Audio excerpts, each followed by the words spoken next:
Jau įpusėjo mokslo metai, taigi netrukus prasidės pats neramiausias metas mūsų abiturientams, kuriems teks pasirinkti tolesnį gyvenimo kelią.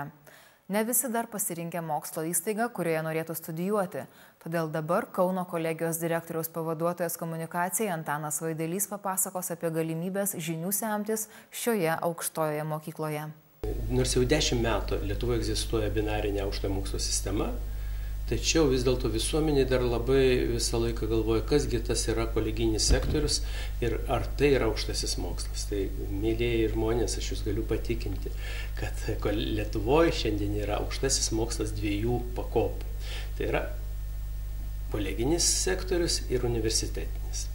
Kolegijos buvo įkurtos tam, kad į mūsų rinką išeitų specialistai parengti praktiniai veiklai. Tačiau praktiniai veikloje reikalingas ir aukštasis išsimokslinimas, kad tas žmogus turi ir kitų gebėjimų. Ir kitų gebėjimų tai yra tiesiog paprasčiausia jo yra išsilavinimas aukštesnis. Todėl, kad kolegijai studijuojant be praktinio dalyko, jis įgauna ir tų, sakyčiau, pagrindinių dalykų, ir filosofijos, ir matematikos, ir bendro išprusimo lygis tikrai paauga. Koleginiam sektoriui, kolegijose studijuojant, žmogus įgauna praktinę patirtį per praktinius užsiėmimus, per praktikas, todėl kad studijų programos yra sukonstruotos taip, kad didžioji, tai yra daugiau 50%, kai kuriuose studijų programose virš 60% yra skirta praktiniam mokymui. Todėl studijuojas po 3 metų studijų, baigęs kolegiją, įgyjęs profesinio bakalauro laipsnį, jis gali eiti konkrečiai į rinką ir jau tenai dirbti, nes jis turėjo praktinę tam tikrą patirtį. Aš jokių būdų neneigiu, kad po 4 metų universiteto žmogus negali eiti ir dirbti į rinką, turėdamas bakalaurą. Tačiau studijų programos universitete tokios ir yra, kad ten daugiau dedami pagrindai teoriniai per bakalauro studijas.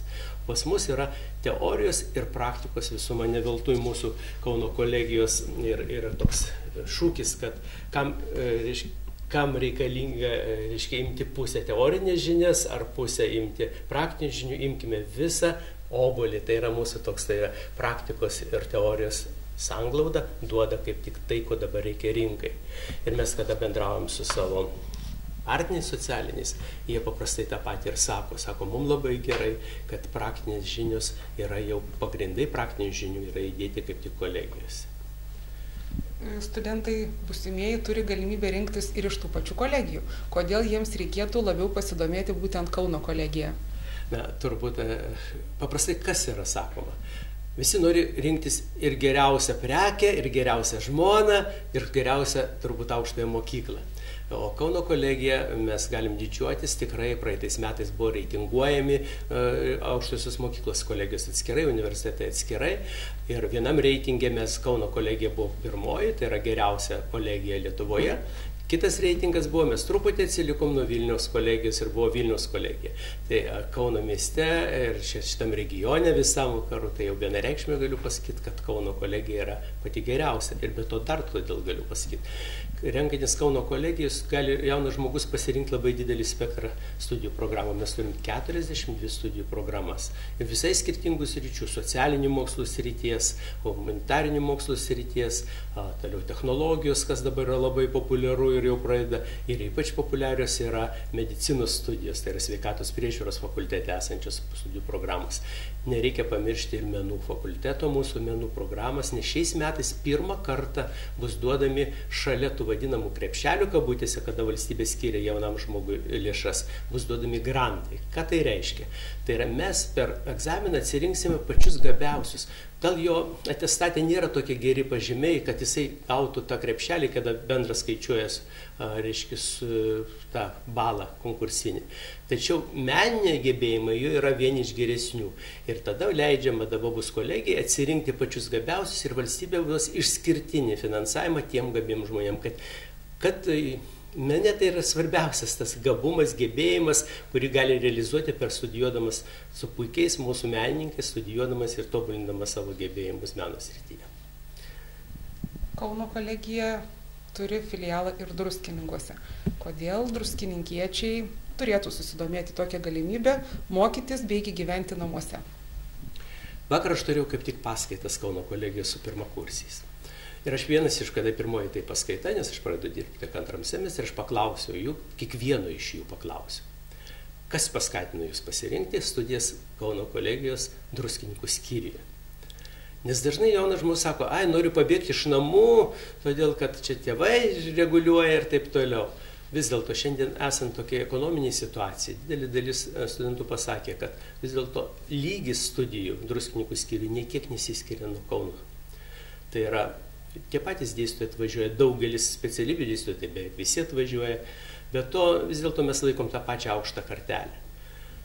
O studijuoti savo gimtajame mieste arba arti, tai yra daug tiesiog ir ekonomiškiau. Be to, man atrodo, kad būnant atitinkamai nedidelio filialo, nedidelio skyriaus studentais, daugiau yra darbas kaip tik individualus, daugiau dėstytojas, jų yra mažiau. Jeigu Kaune aš, pavyzdžiui, dirbu su 90 žmonių, čia dirbu su 25. Tai dėstytojo darbas yra daug produktyvesnis. Taip, produktyvesnis, tai kad tu dirbi, kas klausia ir iš tikrųjų labai džiaugiuosi, kad pirmakursiai šiais metais yra tie, kurie domisi ir labai malonu buvo, kad jis nori sužinoti, reiškia motivacija. Todėl aš druskininkiečiams ir iš aplinkinių rajonų tikrai siūlau rinktis turizmo ir viešbučių vadybą kaip tik Druskininkų skyriuje, o ne Kauno, nes su jumis dirbsim. Ir aš ir Kaune dirbu, ir mūsų kiti dėstytojai, ir čia atvažiuojam.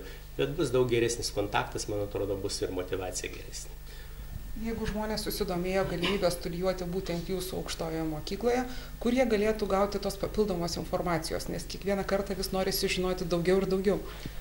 Taip, dabar, kaip čia sakė, internetas yra visagalis. Tai pirmiausia yra www.kauko.lt, jūs atsidaro mūsų internetinis puslapis, yra stojantiesiems atskiras visai skyrius yra skirtas, bet to mes turime Facebooką, irgi Kauno kolegijų, kur atsakinėjom visą laiką apie visais klausimais, kurie tikrai daug kas klausia, yra darbuotojai, kurie visą laiką tą seka ir atsako, ir galima tiesiog susirišti per Skype'ą, irgi, reiškia, priėmimas Kauno kolegija, ir tada konkrečiai irgi atsako tiesiogiai ryšių su telefoniniu ryšiu, arba parašo užklausimą ir atsako.